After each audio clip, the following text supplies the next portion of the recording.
जिंदा कौमें 5 साल इंतजार नहीं करते। अगर सड़कें खामोश हो जाएं तो संसद आवारा हो जाती है। आजाद भारत में लोकतांत्रिक संघर्षों के इतिहास के पन्नों को अगर आप पलटेंगे तो उनमें सबसे बुलंदी के साथ सुनाई देने वाले इन दो नारों के पीछे आवाज है एक समाजवादी, जनवादी, दार्शनिक चिंतक व विचारक राजनेता की। उस नेता की जिसने आजादी के वक्त दंगे रोकने के लिए गांव में सफर किया जब लोग कुर्सियों पर बैठ रहे थे। उस नेता की जिसने आजादी मिलने के बाद बड़े ख्वाबों को देखने की बजाय किसानों और मजदूरों के लिए संघर्ष करते हुए सड़कों पर लाठी खाना चुना था। वह एक ऐसे भारत का ख्वाब देख रहा था जिसके अमीर और गरीब व्यक्ति के बीच 1 रुपए और 10 रुपए से ज्यादा की खाई नहीं होनी चाहिए। वह ऐसे भारत का ख्वाब देख रहा था जो सप्त क्रांति के जरिए सामाजिक न्याय, आर्थिक न्याय और लैंगिक न्याय में बराबरी और समानता का भारत होता। वह ऐसा ख्वाब देख रहा था जिसमें चौखंबा राज्य के जरिए विकेंद्रीकृत जनवादी शासन व्यवस्था होती। वह ऐसा ख्वाब देख रहा था जिसमें पढ़ाई, सिंचाई, दवाई इन चीजों को सरकार का मुख्य काम माना जाता। वह ऐसा ख्वाब देख रहा था जिसमें आजाद भारत में गैर कांग्रेसवाद, गैर अंग्रेजीवाद और गैर जातिवाद का एक नया भारत बनना था। और उसने इन 3 चीजों का जो विरोध किया, अंग्रेजी, जाति और कांग्रेस का, इसका खामियाजा उसे यह भुगतना पड़ा कि इस देश के elite, upper class, upper caste, पुरुष, कुलीन लोगों ने उसे कभी वह जगह नहीं दी जिसका वो हकदार था। उसका ख्वाब डॉक्टर अंबेडकर के साथ मिलकर तो कभी पेरियार के साथ मिलकर एक नए भारत की संकल्पना को साकार करने का करवट ले रहा था। मगर अफसोस कि उस समाजवादी चिंतक विचारक के सपनों का भारत अभी भी हम नहीं बना पाए हैं। मगर वह हमारे ख्वाबों का एक सबसे बड़ा दृष्टा था। उसकी नजर के सामने सब बराबर थे और जब वो गया तो एक लोहे के बक्से में चंद किताबें और 2 जोड़ी धोती और कुर्ते के सिवा और कुछ भी नहीं था। जो था तो उसका विचार और वो ख्वाब जो अभी भी जिंदा है। सामाजिक न्याय की पाठशाला के इस खास एपिसोड में आज हम बात करने जा रहे हैं समाजवादी नेता, चिंतक, विचारक व दार्शनिक डॉक्टर राम मनोहर लोहिया पर। अभिवादन कबूल करिए लक्ष्मण यादव का और स्वागत है आपका सामाजिक न्याय की पाठशाला में।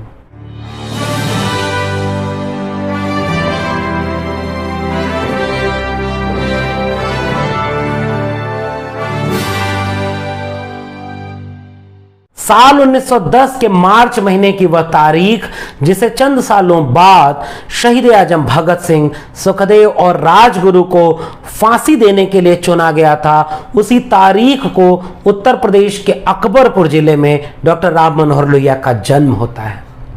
23 मार्च 1910 और 23 मार्च 1931 को जब लाहौर जेल में इन 3 क्रांतिकारियों को फांसी दी जा रही थी, उसके विरोध में बर्लिन में हो रही लीग ऑफ नेशंस की बैठक में जाकर डॉक्टर राम मनोहर लोहिया सीटी बजाकर इस फांसी का विरोध करते हैं, जिसके बाद उन्हें सभागृह से निकाल दिया जाता है। तो लोहिया अपने पेशेवर अध्यापक पिता से बुनियादी समाजवादी तालीम पाते हैं। शुरुआती शिक्षा दीक्षा इंटरमीडिएट तक बनारस में पाने के बाद कलकत्ता से पढ़ाई की और फिर अग्रवाल समाज के कोष से उन्हें विदेश पढ़ने भेज दिया गया। 1918 में पिताजी के साथ अहमदाबाद कांग्रेस अधिवेशन में पहली बार शामिल होते हैं। 1921 में फैजाबाद किसान आंदोलन के दौरान जवाहरलाल नेहरू से मुलाकात होती है और 24 में कांग्रेस के गया अधिवेशन में बतौर प्रतिनिधि शामिल होते हैं।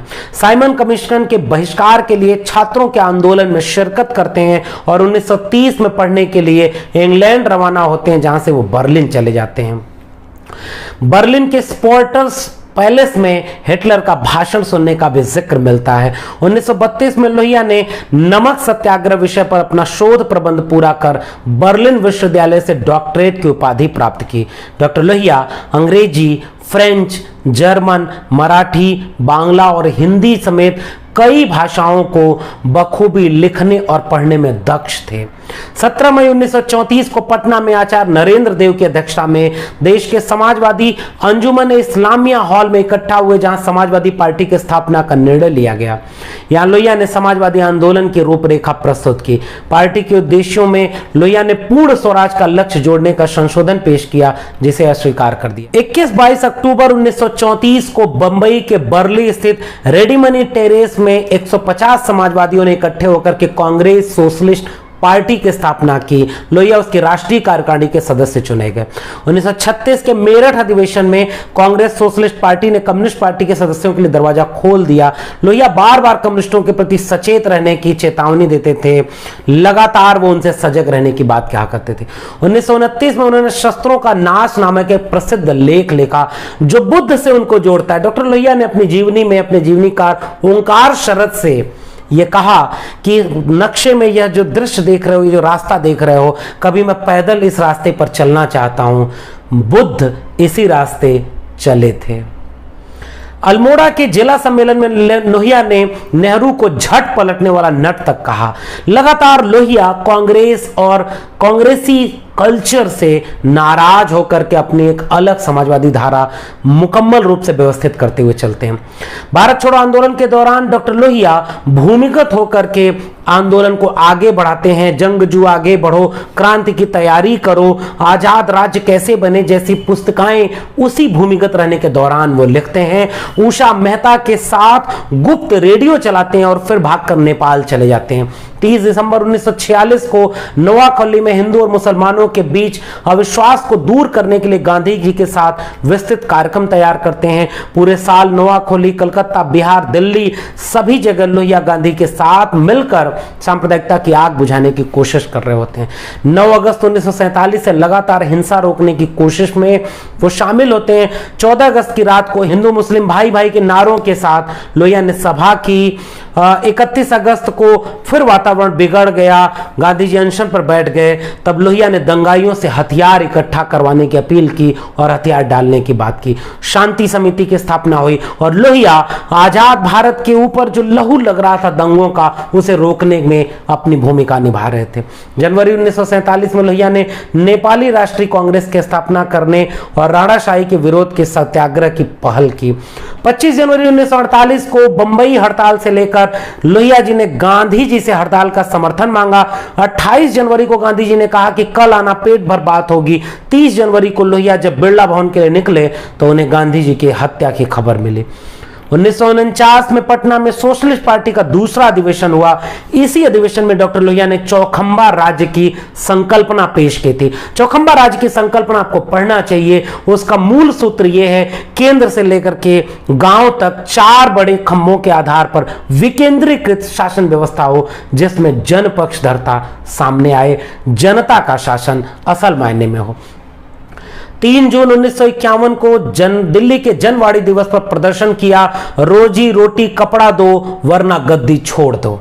डॉक्टर लोहिया ने यह नारा लगाया था, यानी भारत आजाद हो गया था। उस समय भी यह समाजवादी नेता आम आवाम के हक हुकूक के लिए सड़कों पर लाठियां खा रहा था।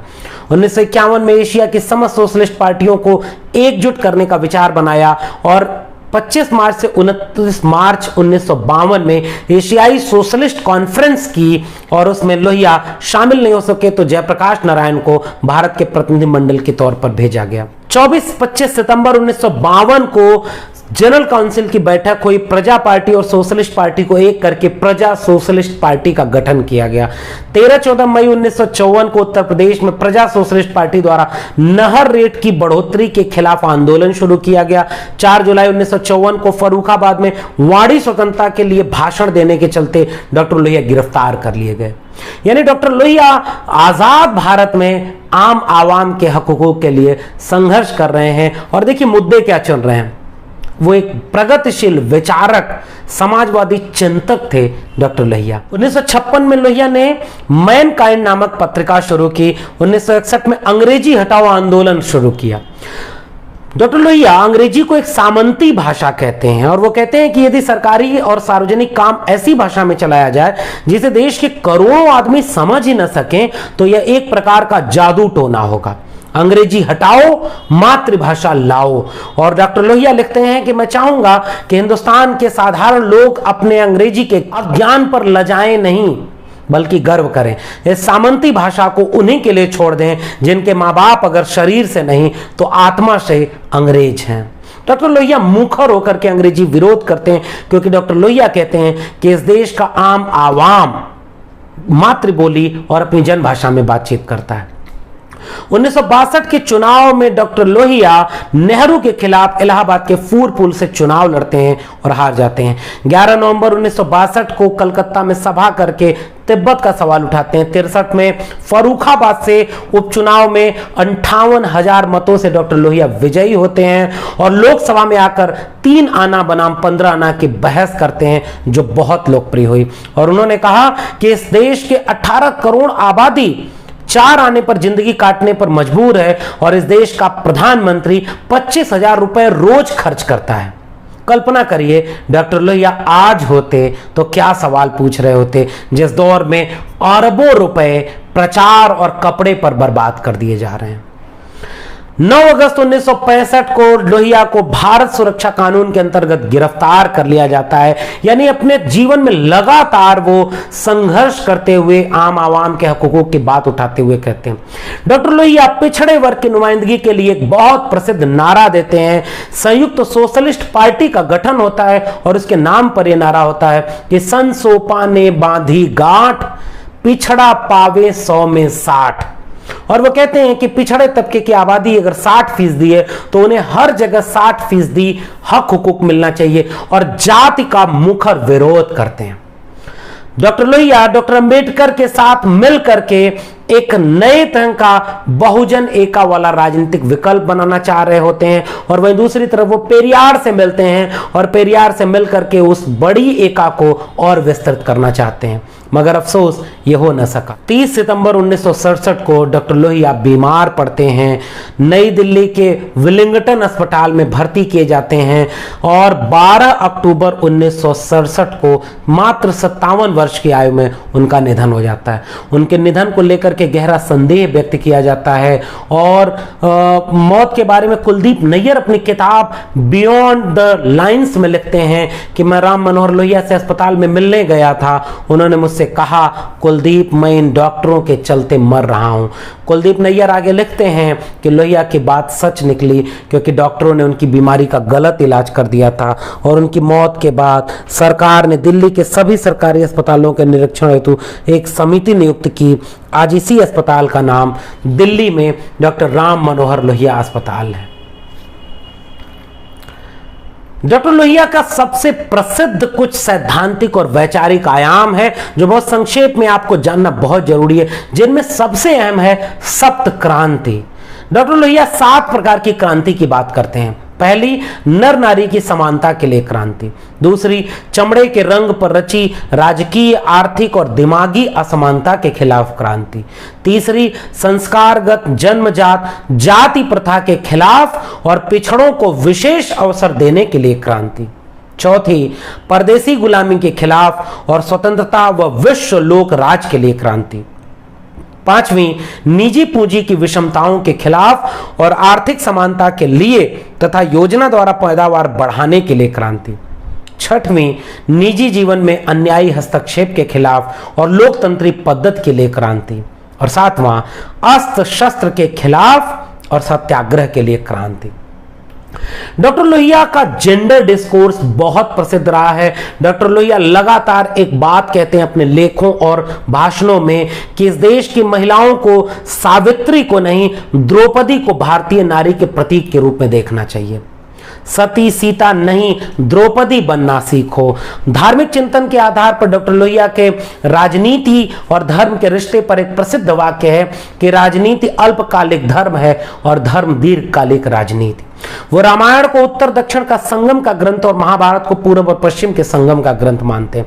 वो रामायण मेला लगवाते थे जिसका 1961 में चित्रकूट और अयोध्या में हर प्रकार के रामायण के चरित्रों को, केवल तुलसी के रामचरितमानस वाले नहीं, हर किस्म के, कृतिवास के बंग रामायण, कंबन के तमिल रामायण, एकनाथ की मराठी रामायण, इन सबको जितनी मातृभाषाओं में रामायण लिखे गए सबको एक जुट के रामायण मेले की बात करते थे। इस पर लेकर के डॉक्टर लोहिया की आलोचना भी होती है। डॉक्टर लोहिया राम और कृष्ण को लेकर के एक अलग तरह का विचार रखते थे। राजनीतिक विचार के तौर पर चौखंबा प्रशासन सिद्धांत उनका बेहद प्रसिद्ध है। एस्पेक्ट ऑफ सोशल फिलॉसफी नामक किताब में केंद्र व प्रांत के साथ दो खंभों के साथ ग्राम, जिला, केंद्र और प्रांत चारों को वो चार खंभा मानते हैं। पुलिस प्रशासन के विकेंद्रीकरण के साथ वाणी की स्वतंत्रता की बात करते हैं। सामाजिक विचारों में जाति द कास्ट नामक एक किताब लिखते हैं। वर्ण व्यवस्था का घोर विरोध करते हैं, सामाजिक विषमता का विरोध करते हैं और डॉक्टर लोहिया कहते हैं कि जातिगत आधार पर सामाजिक प्रतिष्ठा निर्धारण का हर हाल में विरोध होना चाहिए। जाति के नाम पर किसी की सामाजिक हैसियत ज्यादा और किसी की कम नहीं होना चाहिए। जाति के उन्मूलन की बात करते हुए डॉक्टर लोहिया लिखते हैं कि निम्न जातियों का उत्थान, राजनीतिक सहभागिता बढ़ाना, अंतरजातीय विवाह व सहभोज की बात करना, वयस्क मताधिकार और प्रत्यक्ष चुनाव, नवीन समाजवाद की स्थापना, ये वे रास्ते हैं जिससे भारत को जाति की बीमारी से मुक्त किया जा सकता है। इसलिए डॉक्टर लोहिया सामाजिक न्याय की वैचारिकी में एक बड़े विचारक के तौर पर हमारे सामने खड़े होते हैं। डॉक्टर लोहिया आर्थिक दृष्टि से जाति प्रथा को तोड़ने पर भी बल देते हैं। डॉक्टर लोहिया मुखर होकर के कहते हैं कि असमान लोगों को समान अवसर नहीं दिया जाना चाहिए।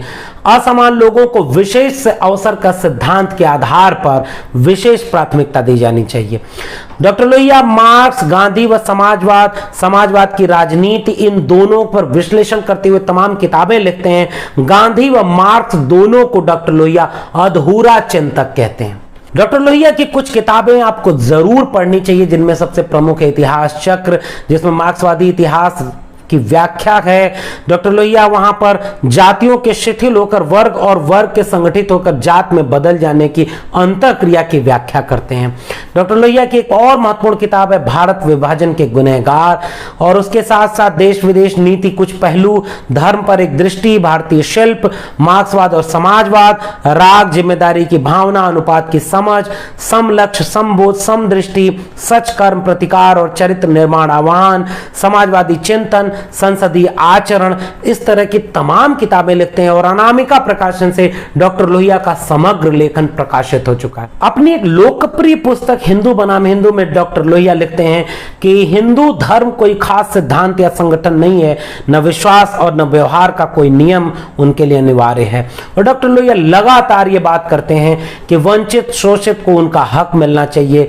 और इस तरह से डॉक्टर लोहिया के ख्वाबों का भारत एक ऐसा भारत है जो असल में सामाजिक न्याय, लैंगिक न्याय और आर्थिक न्याय की मुकम्मल वैचारिकी के साथ हमारे सामने खड़ा होता है।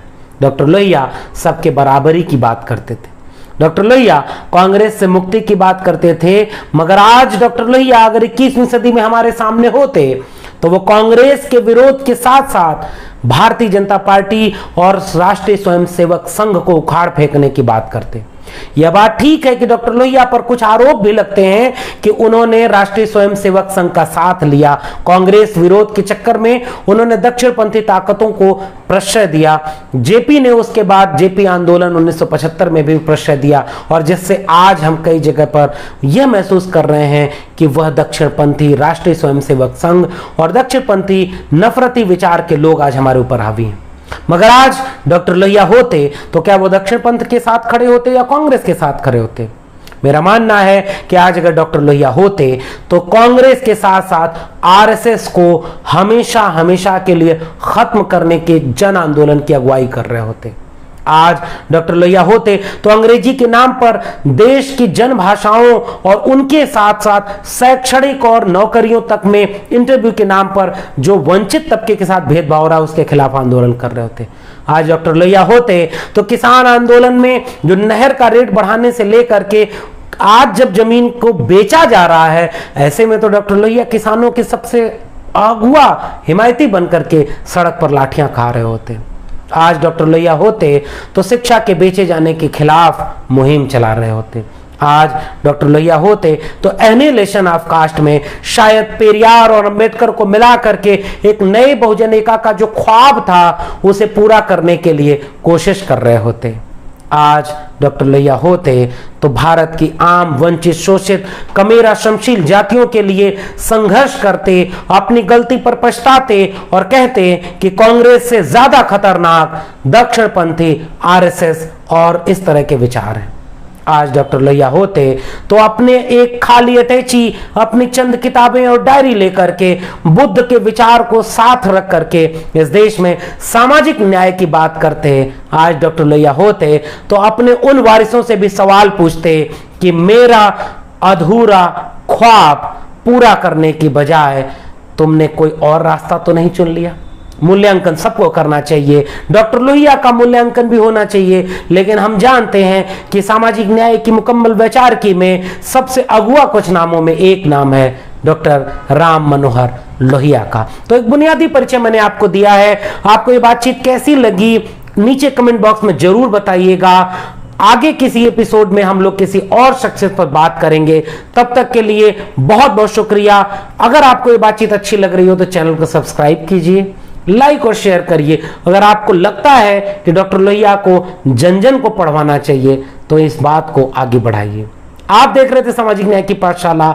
मैं लक्ष्मण यादव आपका आभार व्यक्त करता हूं। बहुत बहुत धन्यवाद।